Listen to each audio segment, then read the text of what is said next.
Welcome to the Move Well, Live More podcast, where we discuss topics from exercise and nutrition to health and lifestyle tips for your overall quality of life.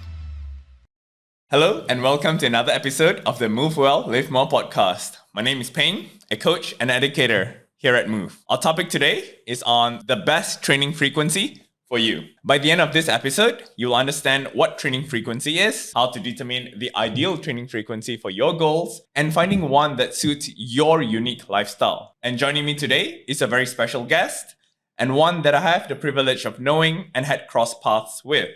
He's a fitness educator and an experienced coach with over 9 years of experience coaching in excess of 200 people, improving their health and fitness.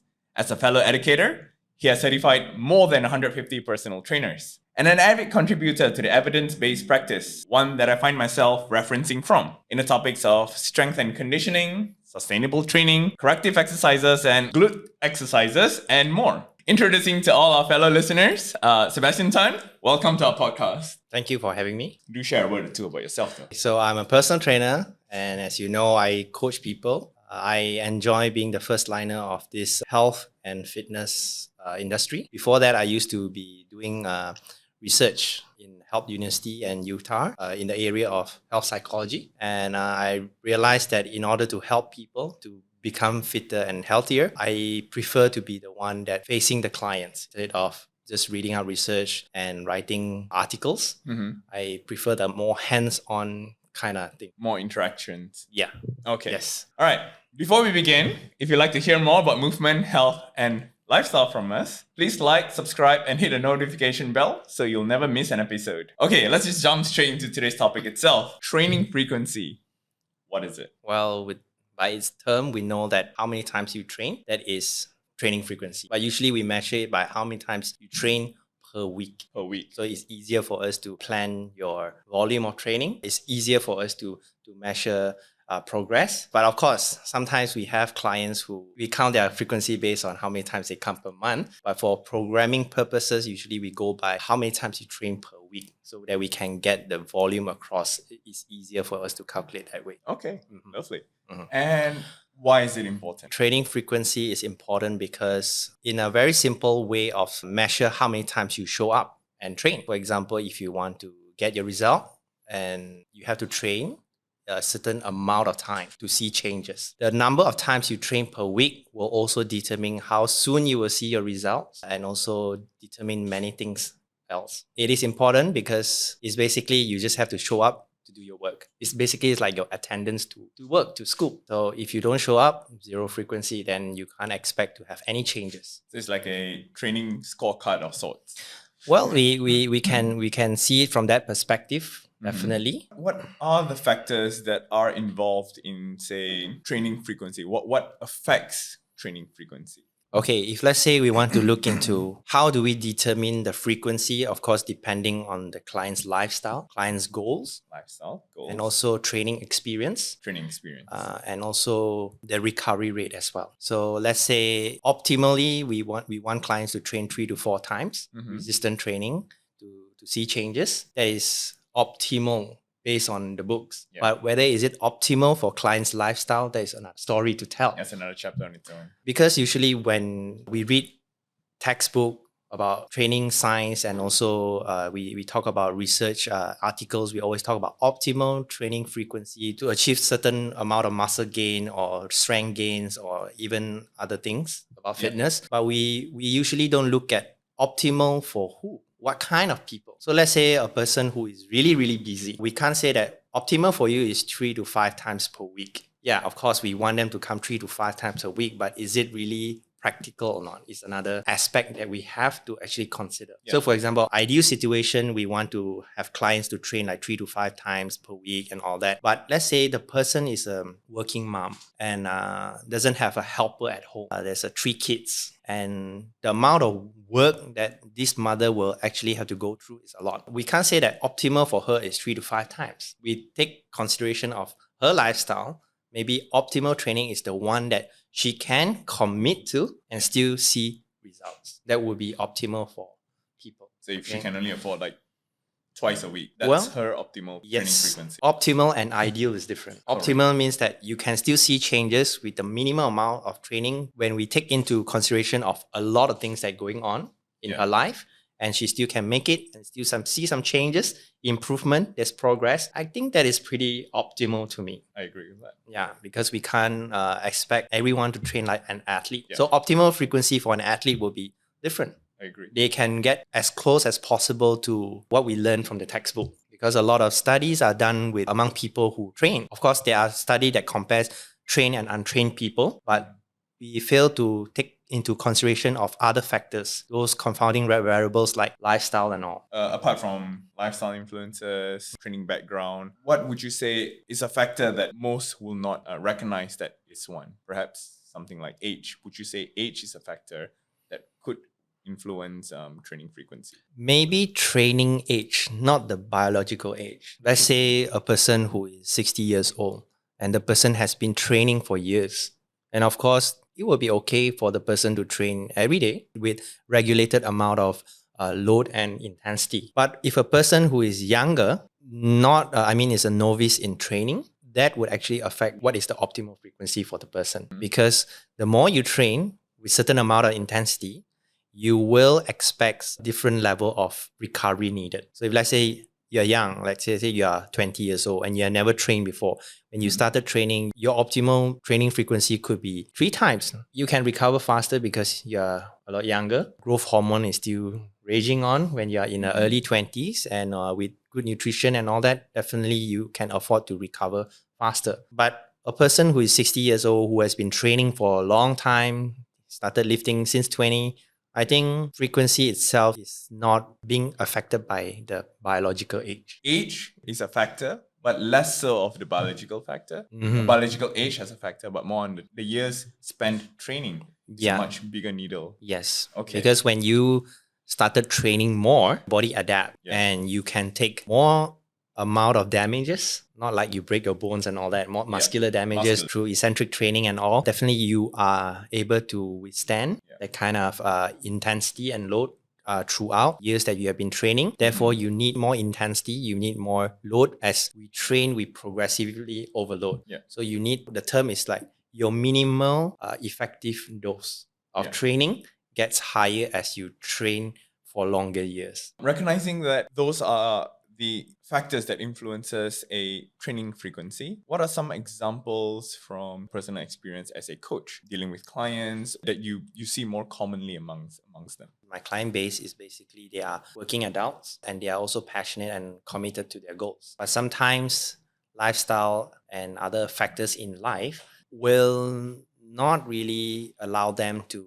have that ideal training frequency as per recommended by professionals, researchers, and all that. But we want to get as close as possible, as we know that we have minimal effective dose when it comes to training volume, how many sets they have to do per week, and then that will determine how many times they have to train per week. So let's say minimum effective dose per master group is about 10 to 14 sets per week. And I would ask my clients to, you have to train twice a week. Okay? Because you can't be expecting training once a week to see your chest grow bigger, your ass grow bigger. It's not magic. You have to put in the work. That's why, like what you say earlier, is a attendance scorecard, right? You have to show up to do the work and you have to do certain amount of work. So usually I would recommend clients to do twice a week. Like it's a non-negotiable twice a week. And then there's an option of third time a week when they have more free time. When the schedule allows. Of course, people will say that, if you are committed, you will not make excuse. But there's some truth in that. The more determined you are, then you will have to let go certain things. Let's say your priorities. But let's say most of the time, people who come for personal training means that fitness is a part of the priority. For sure. Maybe not number one, depending on stages of life. But I usually recommend 2 times as a non-negotiable, because you can train majority of the muscle group at least 10 sets per week. The things that I'm getting off right now is a minimum of twice per week, just to have the frequency set a very bare minimum. And this allows for a minimum effective dose to hit for each muscle group at about 10 sets. Example, let's say you want to train your upper body, your chest, your delts. So if let's say you choose those exercise that has a little bit of overlapping, then you can have a 10 sets minimum. For example, when you train your chest, usually we'll also train your anterior delts, but also depending on which body part. But we are talking very much on a hypertrophy and bodybuilding kind of vibe here. But I don't mean to say that this is only applicable for bodybuilders. We train major muscle group for hypertrophy purposes and for strength training purposes. Overall, it helps the client. I don't want people to misunderstand this only applies to bodybuilders. It applies to normal clients as well. So let's say my client's goal is like, okay, I want to have a bigger chest. So chest become more important in terms of exercise selection.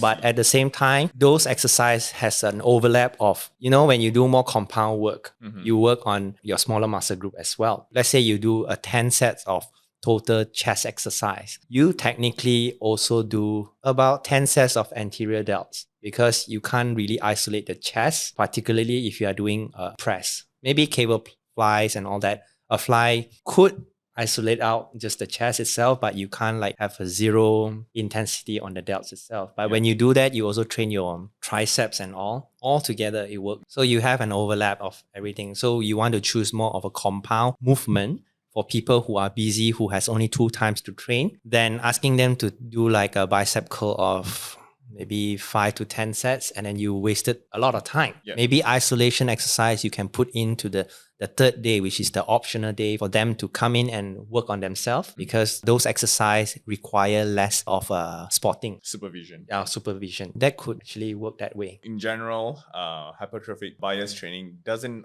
necessarily just favor individuals who are bodybuilders.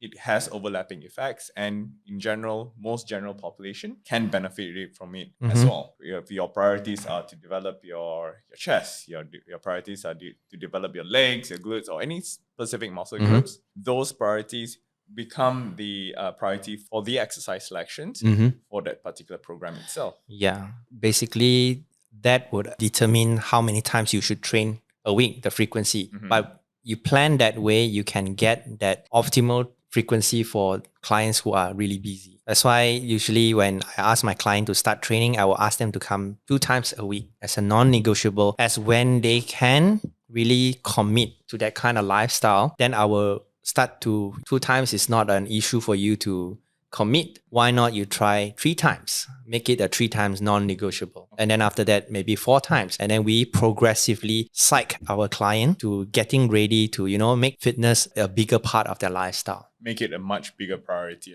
Yeah. Because if, let's say, like the example I give, like a busy mom, working mom and all that, without helper, I mean, you can, but we try not to impose too much of what we think is right. We have to think what is right for them from their perspective based on whatever is happening. So let's say twice a week, if they are always missing sessions, they can't even make sure that they consistently come twice a week for 4 to 8 weeks. Basically, twice a week could be a tough thing for them to do. And then at the same time, it will affect them psychologically, self-efficacy, where they felt that I'm just not up for this. And they may give up. You may think that this is a very pessimistic kind of perspective, but we have to take into account in all these factors so that we know how to troubleshoot with clients. If we can expect the worst, then we can actually prepare to save them from the worst. Understood. So let's say we do twice a week and they can really commit for 8 weeks and they didn't miss a session, maybe 1 or 2, but majority of the time, training frequency is minimum twice a week. Basically, they are kind of ready with 3 times. But also depending on whether they want it or not. That's true. Because sometimes the coaches want it more than the client. And then we are too excited to push them through the limit. So we have to see what the client wants. And then the expectation must meet. From a client's perspective and also from a coach. From the coach. That's why the communication is very important between clients and the coach. Yeah. I'm going to move on to the next part where I believe we've touched on a few parts of it. It is on determining the ideal training frequency to match one's goals.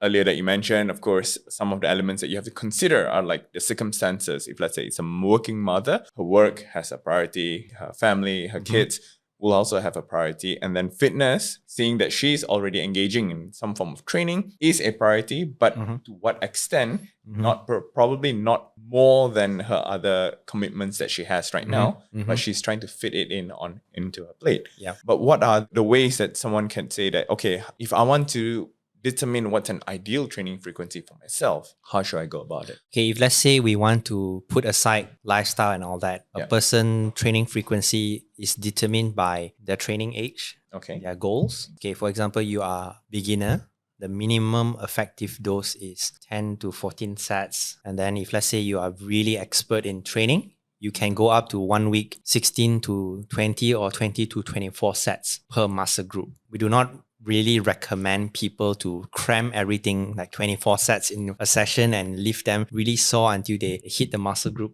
again. As you know that we have this thing called the muscular protein synthesis. As we train and the synthesis go up, and then after 3 days, it will go down. So if you put everything into one day, let's say chest day, Monday, everyone destroy their chest so hard until like next Monday, they hit it again. I mean, it's not wrong to do that. But if let's say we are looking into a smarter way of training, we want to keep the protein synthesis high, where every 48 to 72 hours, we want to increase that, spike the protein synthesis again through resistant training. So we can split like, okay, you are a very advanced person, 20 sets per muscle group.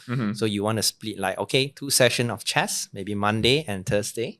So 10 sets on Monday and then another 10 sets on Thursday. So what I'm getting now is International Chest Day is now Monday and Thursdays. Am I getting it right? Well, we can say that. Something like that, right? Yes, but that provided you only train chest. That's fine. It's fine for you? Okay. That is only for one muscle group, right? Say, what about lower body? You have your quads, you have hamstring, you have your glutes and all that. But like I said, lower body training, you can actually have a lot of overlap. So if you want to hit the glutes, you can just do squat, deadlift, you're already training the glutes, and lunges, you're also training the glutes. You do hip thrust, you're training the glutes. So you have a lot of overlapping. So you can spread it across. Like maybe you can train leg day 2 to 3 times. Am I crazy? Of course not. We are talking about not destroying your legs all in one day. You spread it across is actually quite manageable. Unlike what people think like, oh, after leg day, you can't walk down the stairs. But who asked you to destroy your legs with 24 sets? Or could you? Well, you could, depending on the intensity also. That is true. That is true. Yes. I know that this sounds a little bit more like a hypertrophy-based kind of thing. But of course, when you talk about overall strength training, you want to grow strength and muscle at the same time. You want to be able to prioritize movement. If you are talking about strength, maybe one day like push and pull legs, and then push and pull legs. So you can actually give the stimulus to the body part twice a week. And then because we have upper and lower, then you can actually have 4 days of training. That is like an ideal situation. But of course, that also come into play how well you can recover. Some people have no problem showing up at the gym and really train really hard, but they don't sleep well. They don't rest well. That affects their recovery. So if let's say I plan like 4 to 5 times a week of training, I have clients can train 4 times a week, but sometimes the client having problems recovering from their last session. So that also tells us that, you are maybe training too hard, which is less likely the case, more like you don't recover well enough.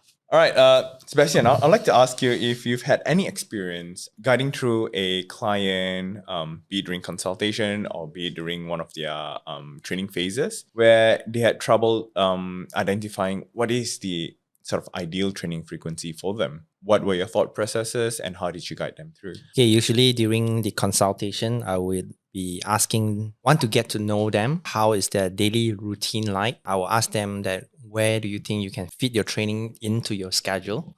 And then how likely are they going to commit into that? Because sometimes people come in, they only look at the goal, but they didn't think about the process.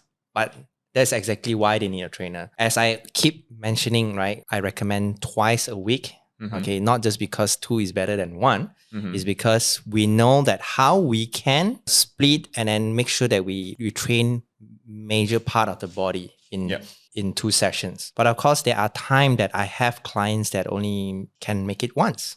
So, okay, why not? So I have this example. So I have this client that he's in early 30s, and then he is climbing the corporate ladder. I can't tell someone that, hey, you should skip meeting, ask your boss to, go home and you can come to the gym. That's not right for me to say that, because we trainers, we are very used to show up training and all that. Yeah. And these clients of this profile, they need people like us to understand them better so that we can encourage them to even make it once a week is also fine. So this guy who is climbing corporate ladder in the early 30s, schedule is kind of erratic as well. So it's like early 30, mid-level management, and you can see that he's being sandwiched between the upper management and the team. And the team. Actually, imagine the stress that he's going through. So this guy comes in and tell me, hey, I have this postural problem.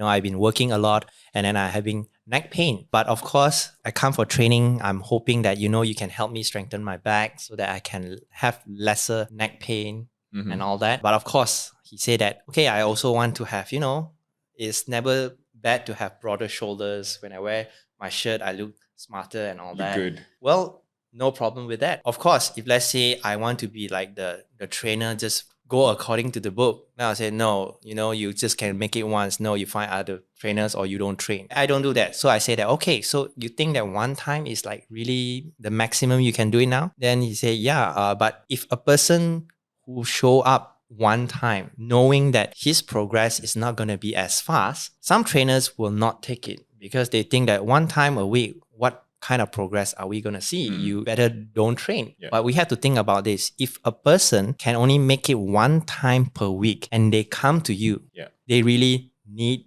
help. And the person that they are looking for is you, means that they place a lot of faith and trust in you, where we cannot. Depends lah. If let's say your schedule is really busy, you can refer them out and all that. But they come to you means that you are someone that they hope, or maybe you are the hope, that to help them to get away from this busy rat racing kind of schedule. So one time a week scientifically may not be the best, not ideal, but once a week for a person is better than nothing. So what I will do is that, okay, you have my programming will be, okay, we want to prioritize the first few sessions. I will go through some of the exercise. Actually, you can do it at home, where it will help you with your neck pain. Some stretches, some corrective exercises that you can actually do it anywhere, even at the office and all that. First few sessions, we focus on that. And then after that, we will only do the bro stuff, for the shoulders and all that. But you see, he can come to the gym once a week, but he is okay to spend every day 15 minutes doing the thing that can help him strengthen his neck muscle, his back muscle. You see that? So training frequency, coming to the gym can be once, but you can actually educate your clients that the gym is not the only place you can get fitter. You can do something outside the gym. At home is fine. But of course, you want to recommend the right tools for them to do something. So the stretches and all that, they may need some resistant bands and all. He can do at home. Well, true enough that I can see that he's very committed to the goal, that he managed to, do his homework. He can lie to me, of course, but that is his problem now. But I do my best. That he said that, okay, he felt that neck doesn't hurt so easily anymore with the corrective exercise that he can do at home. He felt that he can work longer without the neck pain, which is a progress. Because progress is not just showing off you have six pack or not. Progress can be anything that counts, where you move from level 0 to level 0.5 is also progress. So we want to encourage our clients and tell the clients that, everything is worth celebrating. Okay, maybe not with champagne yet. We say good job and okay, keep going on. And maybe one day the person say that, hey, I got my promotion and I have more people helping me and I'm ready to train 2 times. And then we take a notch up. You see that people at different life stages where they need different kind of help because they also have different kind of goals. So being an understanding coach can be simply be there for the person even one time a week, not pushing to sell more packages just because your boss say, hey, where is the sales this month? You need to sell more packages. No, sometimes being more human can actually encourage clients to believe in actually training even once a week can bring them somewhere. It's not just a waste of money. Okay, but if let's say the client tell me that, okay, I want to compete in bodybuilding next year. I only can train once a week. Well, even Arnold can't help him. Fair. So based on their goals, some expectations have to be met. And whatever circumstances that they have, recognizing lifestyle requirements that they have, it needs to match with goals. The goal itself has a particular requirement to it. Yes. Anyone can dream of anything. For example, I can dream of being the bodybuilding champion, but with my lifestyle and all that, I may not be able to do it. So my coach should be telling me, educating me, giving me some insights, what are needed in the process to help me getting there. So we can discuss and what would be the best training frequency. So if the best training frequency for the person is the one that he can commit to and can still see progress. But the progress has to be something that the client feel happy about. Because we as trainer, we usually give what our client need, but also we need to give out what our client wants. But most of the time, people will just give what the client wants without telling what they actually need. So it has to be a balance of need and want. So busy people, 1 time a week is better than 0 time. Okay, so people out there who you think that you are busy and you felt that you want to get fit, you have to think about this. Fitness doesn't start in a gym. Fitness starts from your commitment, your want to get fit. If there's a will, there's a way. Your way doesn't mean you have to be at the gym 24 hours. It doesn't have to be like people who go to the gym early morning. Some people like overrate people who wakes up 4 a.m. in the morning or people like go to the gym late night. It doesn't always have to be like those inspirational videos, because sometimes your story can be just as mundane as anyone, but can also be very inspiring to yourself. Because to others. Yeah, to others. Like I don't have to wake up 4 in the morning to show that, okay, I'm committed. Because if you have a lot of work to do, I have another client that he works in a big company. He is a single parent. He has to take care of his kids. And after work, he will come to the gym. And then after gym, he comes about 8 or 9 p.m. After gym, he has to go back home to put the kids to bed, or before bed has to help the kids with homework. And then after that, by then it's already about 11 or 12. And he has to continue his work until 1 or 2. And you're telling me you ask this guy to wake up at 4 to show commitment? That is madness. Because how long this person can keep up with a 4 a.m. schedule? Because it's just not for everyone. So individualization is so important when it comes to training. And then we as coaches, we want to make sure that you feel safe, you are encouraged to do certain things as much as you would love to. And along the lines of individualizing one's training frequency, definitely talk a fair bit about recognizing some of the elements that could have been consideration factors. What are some of the practical tips from your experience, or any individuals who like to try to experiment or trying to figure out what is their ideal training frequency? Maybe 1 or 2 practical tips. So if put aside about what is the most optimal working sets of how to grow muscle, I always tell my client that how many times you can be consistent. Because recently I have a client who he usually come 3 times a week. He's pretty good, but sometimes he will go missing for 1 week because he party really hard and he's not young, and then he can't recover from all the drinking and everything. So I think out of guilt, he asked me this, say, hey, Sebastian, I want to work harder. Do you have more slots that I can come 4 times a week? I'm like, working hard doesn't mean you have to show up more times. Working hard can be making sure you do your basic, which is don't cancel me more than 3 times a month. So you want to make sure that you committed to the basic 3 times a week, because sometimes making yourself consistent is not easy. So if let's say client, you're asking me for the tip, go with the one that you can be consistent with. Okay, you can read some book from bodybuilding.com. I'm not sure people still read that. Some do. Okay. Anyway, there's a lot of people we follow on Instagram. They do this for a living. They're professional bodybuilders, lifters and all that. This is basically their job. So some of the tips that they give may not be ideal for you. Ideal for some of the profile that I say. Of course, what they say is correct. Scientifically, this is the best and all that. But we have to look into different kind of lifestyle. So I will always tell them that choose the one that you can commit to. You can give yourself 100% 1 session, and then the other session you don't show up is 0%. It's not as good as people can show up 3 times a week, every time 70%. Half-ass workout, some people say, hey, you better don't do half-ass workout. But it's better to do something than nothing at all. The tip is make sure the one that you are consistent with. Okay. Show up and be consistent. Show up, Be consistent even though you are really dead tired. Try to do something like I said, the clients that I have that he has to come in like 8, 9 p.m. Mm-hmm. and he's really tired and swamped with meeting all day. What we do during our training can be very simple, something like not so heavyweight, but we make sure that there's a progressive overload. He has to add weight onto the barbell someday, but when he doesn't feel really good, like okay, last week he can deadlift like 50 kg, but today he comes in like his mind is off. He's like, oh, so many things happen in the office. Would you ask him like, hey, you should go home? Mm-hmm. Or maybe, hey, let's do 30 kg. After first set, 30 kg, you feel good? Yeah, it's not bad. We go for 40 and then we can go for 50. But if he felt that, okay, I don't feel so good with my low back because I've been sitting all day in a meeting, I think 40 is great. So do I push more?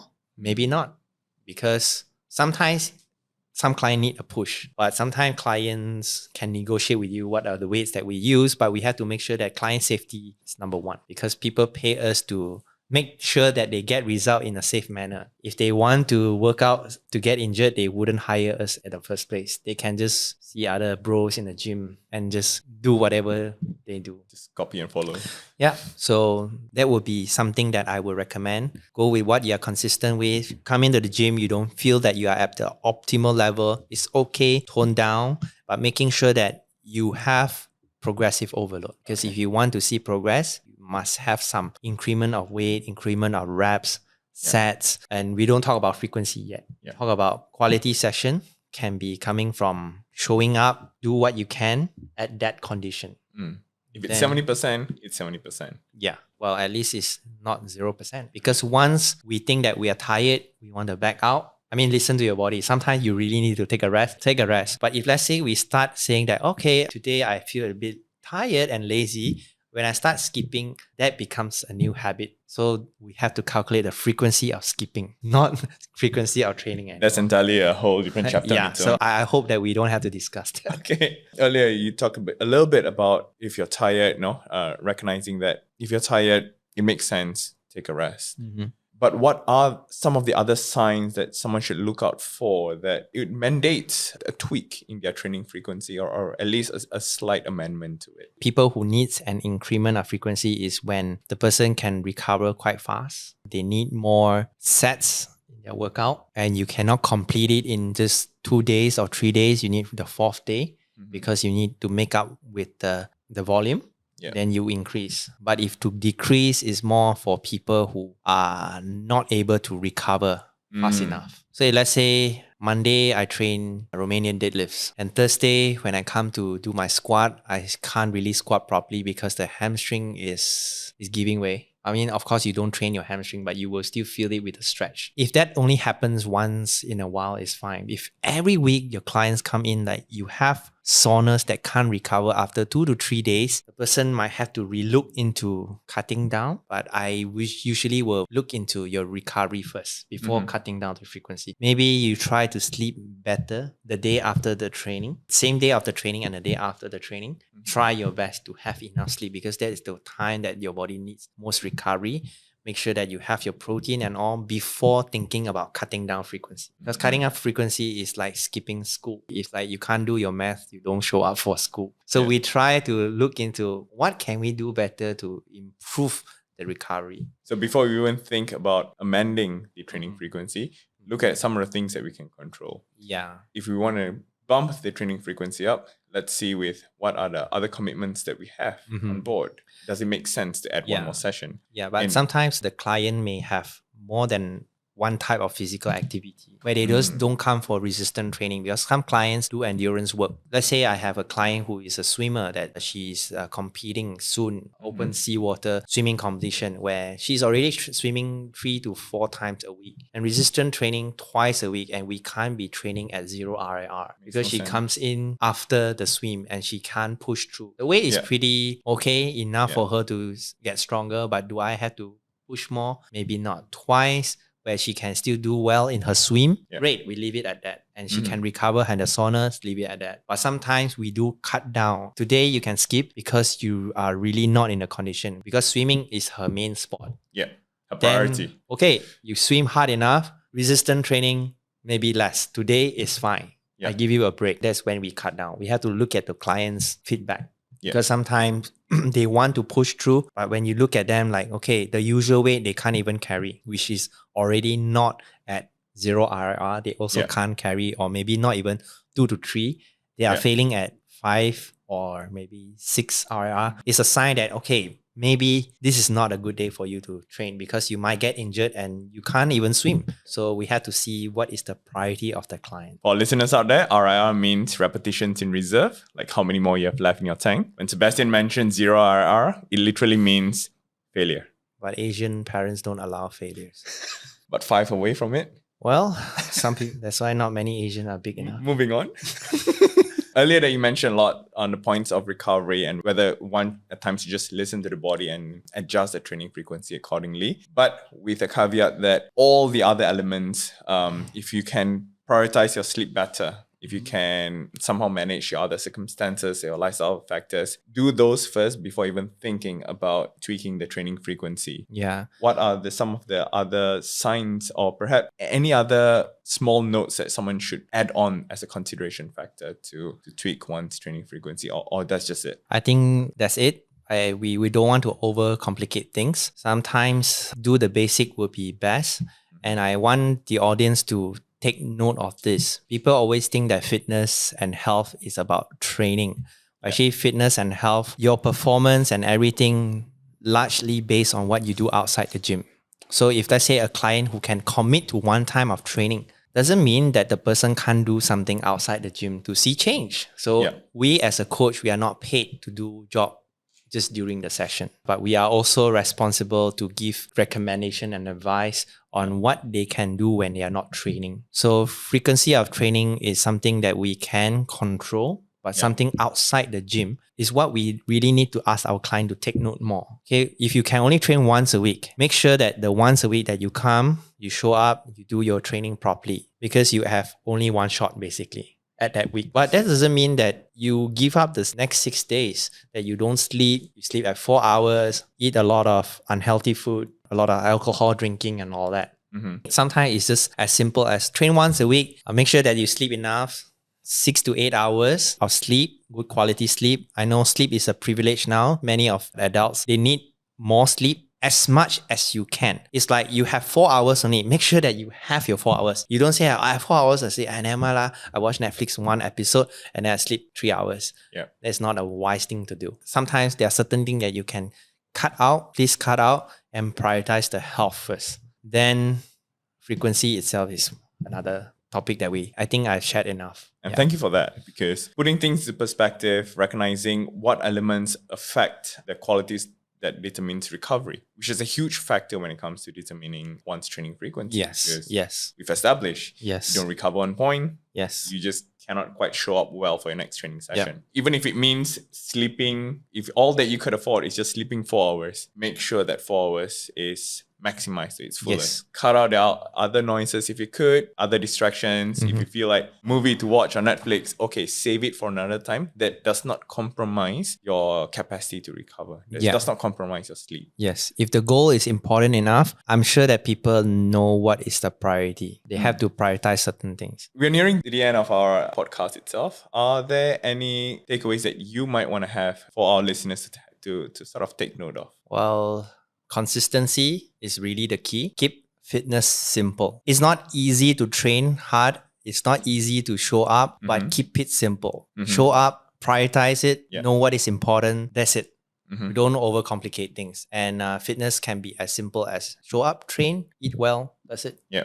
Thank you. Just a quick recap of what we went through today. Today, we talked about understanding what training frequency is. And Sebastian, you mentioned it revolves very heavily on how many training sessions you do, usually calculated on a weekly basis. And why is it important? Because effectively, it's like a scorecard where you want a particular goal, a fitness-related goal, and it needs to make sense based on whether the training frequency can match to that set goals. We also talk a little bit about determining the ideal training frequency for oneself. Talked about some of the factors that influences it.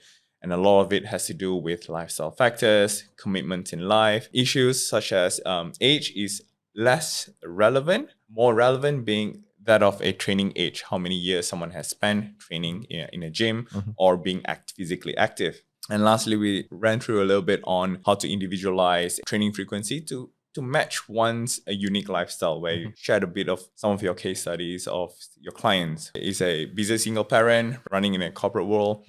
And recognizing that he has only one training session with you, how do we do our best to make sure that it's maximized, and all other commitments that he have, it's not really affected by the fact that he can add one training session per week. Some of the tips that you shared with us includes, if we want to figure out what works best for us, most commonly just figure out what goals that you have right now, what commitments you have right now, and figure out what are you willing to commit, and most importantly, show up consistently to it. Do the basics right, and the results will show, even if it means it's slower. Yep. All right. I think that's about all of our biggest takeaways. Thank you for listening. We hope this empowers each and every one of you to move well and live more. If you enjoyed this episode, please help us reach more listeners by sharing this on your socials. If you've got more question for us or a topic that you'd like us to see covered, DM us on our Instagram at Move Private Fitness. Join us next time for more practical lessons and inspiration to help you improve your overall quality of life. In the meantime, keep moving well, feeling well, and living more. And Sebastian, any final words? Thank you for listening. And see ya.